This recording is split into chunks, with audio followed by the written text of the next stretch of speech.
Elliot, I mean, how will you look back on your experience on this show, especially on how it aligned with your own personal journey and transition? First of all, I just feel so lucky to have gotten to be a part of the show, truly, to work with such incredible people and to have had the opportunity to play this character for 4 seasons. And yeah, to share with people that the whole world. The timing.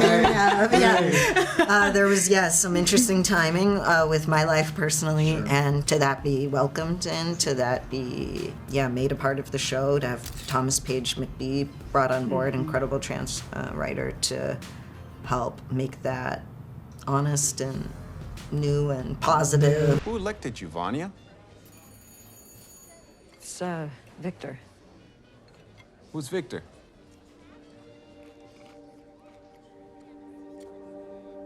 I am. It's who I've always been. Is that an issue for anyone? No, I'm good with it. Yeah, me too. Cool.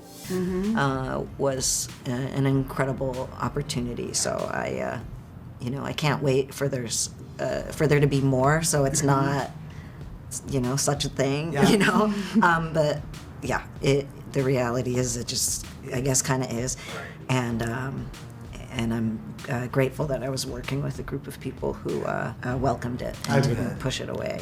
Well, also the reality is that the sci-fi genre has always kind of been in the past, I should say, has been responsible for historic firsts. Like I think about the first interracial kiss on Star Trek, and I just feel like how they handled it is a good roadmap or a template for future shows. I don't know if you guys agree with that. Yeah, of course. It is the world of anything is possible. So I think, why not do that? Our world is changing. Has changed. There are some among us gifted with abilities far beyond the ordinary. I have adopted 6 such children. I give you the inaugural class of the Umbrella Academy. And smile. No. This is the final season of Umbrella Academy, sadly, but of course the luxuries, y'all knew that when you started filming this. So what was the vibe like on set, knowing that the end was kind of near, and also knowing, especially today, I realize how close you all are. Yeah. It was bittersweet, for sure. Yeah. I think there's a part of us that I think felt extremely grateful that we did know, because a lot of times you don't. Right. And so you do an entire season, and then months, years go by, and then you find out that was the end, and you never really got to say goodbye or to those characters, to tie it up nicely in the way that you would want to. All of it, yeah. So it was really nice to kind of go in knowing that this is the end, and I think appreciating the moment, appreciating the time, but definitely bittersweet. Did you have a sense of closure, Elliot, because you knew it was the last season? I guess so, and I mean, similar to Emmy, it was just, I guess, the sense of feeling grateful we got to have 4 seasons. Yeah. Know that when it was going to end is when it was going to end, and I think everyone sort of felt like, okay, we got to have these 4 seasons together and feel proud of what we made together. Yeah. You should. I mean, I feel like this show will be remembered for so many different things, I mean, in my head, I'm thinking of the fun musical numbers.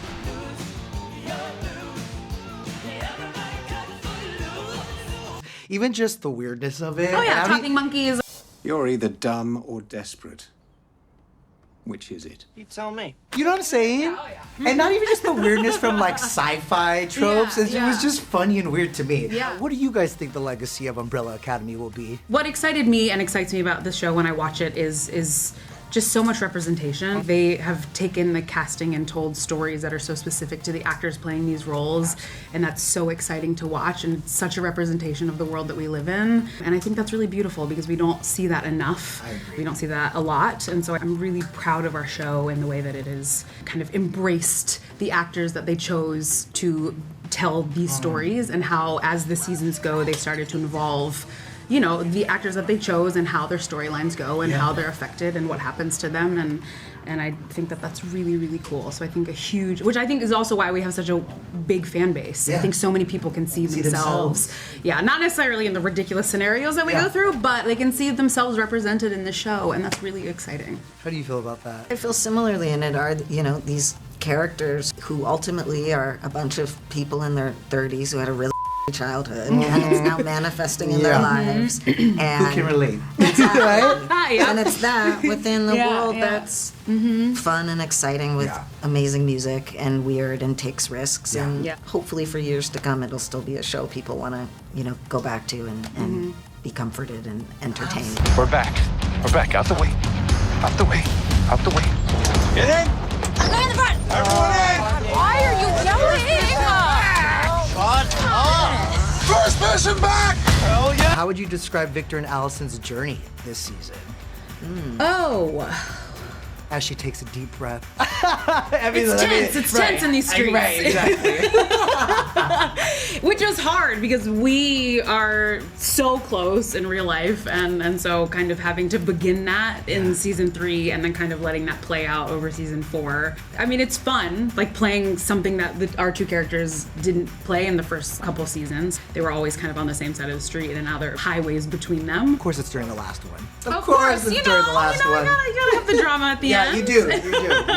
I loved everything that we got to do together. We just always have so much fun on set together, and so even though, we were at odds and just Viktor really wanted nothing to do with Allison, which, like, respectfully, I get it. She didn't make the best decisions. The camera cuts and then we immediately just start laughing in each other's faces because it feels so foreign for us to be at odds. Yeah. You guys will be in touch though. I know you will. How do you describe Viktor's journey this season? Where we find him at the beginning, he's kind of like, I'm good. I'm just like chilling over here. None of the drama, please. Like, leave me alone, family, and I don't want those powers and what have you.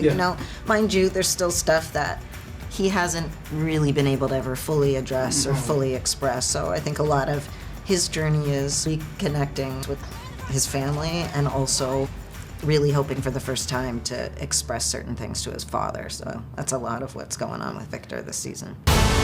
You children bicker constantly. Yeah, and we drive each other crazy. But when things go to hell, they're there for me.